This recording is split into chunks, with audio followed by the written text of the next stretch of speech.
Dans l'immense corpus de la psychologie analytique de Carl Jung, peu de figures sont aussi fondamentales et chargées de sens que celle de la mère. L'ombre qu'elle projette, positive ou négative, consciente ou inconsciente, façonne notre psyché de manière si profonde qu'elle devient, selon Jung, la clé de notre processus d'individuation et, par extension, de notre guérison psychologique.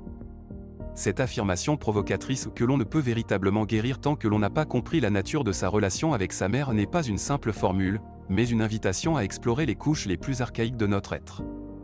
Sur Psy Minute, nous allons décortiquer la vision jungienne de la mère non pas comme une personne physique, mais comme un archétype puissant qui influence tout, de notre estime de soi à notre capacité d'aimer et de vivre, et qui agit comme le fondement invisible de notre structure psychique.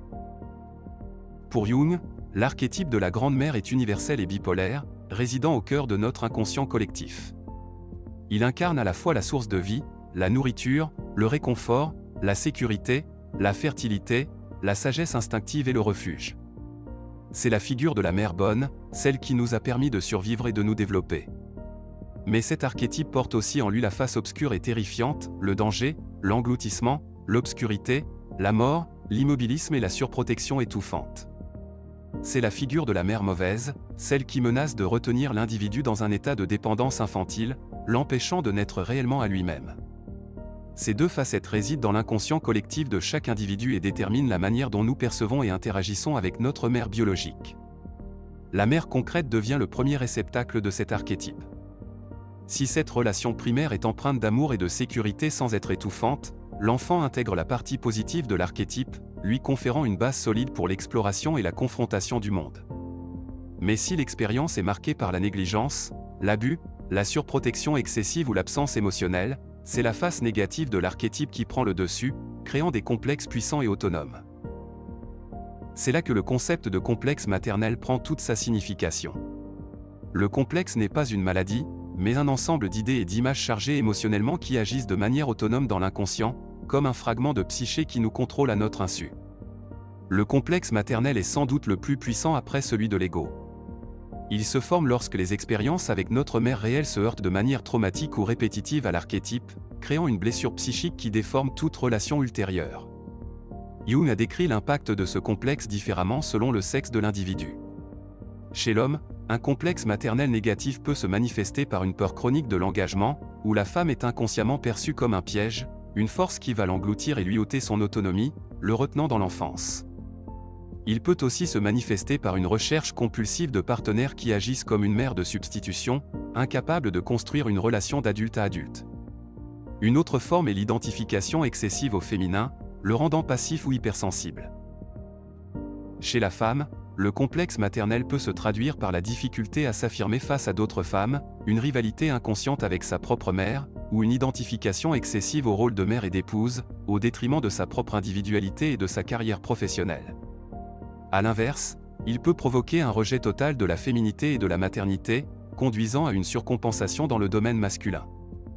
Dans tous les cas, le complexe agit comme un filtre qui déforme la réalité relationnelle et professionnelle, nous poussant à reproduire inconsciemment le schéma relationnel initial dans nos vies adultes, souvent avec des conséquences désastreuses.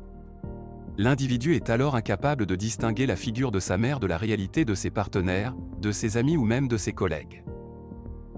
La guérison, selon Jung, réside dans la séparation psychologique de cet archétype. Il ne s'agit absolument pas de rejeter sa mère ou de couper les ponts, mais de différencier la mère personnelle, c'est-à-dire la femme concrète avec ses forces, ses faiblesses, ses propres blessures et son histoire de l'archétype universel de la mère. Tant que l'individu reste émotionnellement enchaîné à l'attente, au besoin de validation ou à la déception liée à sa mère biologique, sa psyché reste fixée sur le passé. L'individu doit apprendre à intégrer la fonction positive de l'archétype, le sentiment de sécurité, de nourriture psychique et d'appartenance sans dépendre de sa mère réelle pour la lui fournir. Il doit trouver cette mère intérieure, c'est-à-dire une source d'autonomie, de compassion et de soutien en lui-même. C'est l'émancipation psychique nécessaire pour atteindre la maturité. Un autre élément crucial influencé par le complexe maternel est l'intégration de l'animus et de l'anima. Pour Jung, l'anima représente le principe féminin dans l'inconscient de l'homme, et l'animus, le principe masculin dans l'inconscient de la femme. Le complexe maternel influence directement le développement et la qualité de ces figures intérieures. Une relation maternelle difficile peut conduire à une anima ou un animus sous-développé ou perverti, ce qui complique les relations avec le sexe opposé et entrave l'accès à la totalité. Par exemple, un homme avec un complexe maternel non résolu pourrait projeter sur toutes les femmes l'image écrasante de sa mère, cherchant soit à les fuir, soit à les dominer, sabotant ainsi toute relation intime basée sur l'égalité et le respect mutuel. La femme, quant à elle, pourrait avoir un animus hypercritique, la rabaissant constamment, ou au contraire, la poussant à une carrière démesurée par réaction. La guérison passe par la confrontation de cette projection et la reconnaissance que l'image de la mère doit être retirée du partenaire pour être intégrée en soi, permettant ainsi à la véritable personnalité de se manifester. La véritable guérison jungienne, l'accès à la maturité psychique et à l'individuation, ne se produit que lorsque l'individu est capable de se tenir sur ses propres pieds, libre des attentes et des blessures du passé maternel. C'est l'acte de retirer la projection et de dire « Ma mère a fait du mieux qu'elle a pu avec ce qu'elle avait, mais mon destin, ma valeur et ma force ne dépendent plus d'elle, mais de mon propre soi. » Ce n'est qu'en comprenant et en acceptant l'influence archétypale et personnelle de la mère que l'on peut cesser de revivre le passé et s'ouvrir à l'avenir, créant sa propre base de sécurité, de créativité et d'amour inconditionnel pour soi-même. La mère est la clé, car elle est notre première terre, le point de départ de notre voyage psychique.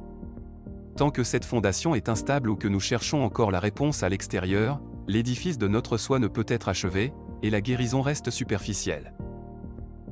Si cette exploration de la pensée de Carl Jung vous a aidé à voir votre propre histoire sous un nouveau jour, n'hésitez pas à laisser un pouce bleu. Partagez cette vidéo avec ceux qui cherchent à comprendre les racines profondes de leur blocage. Et abonnez-vous à Psy Minute pour continuer votre voyage vers la connaissance de soi et la complétude.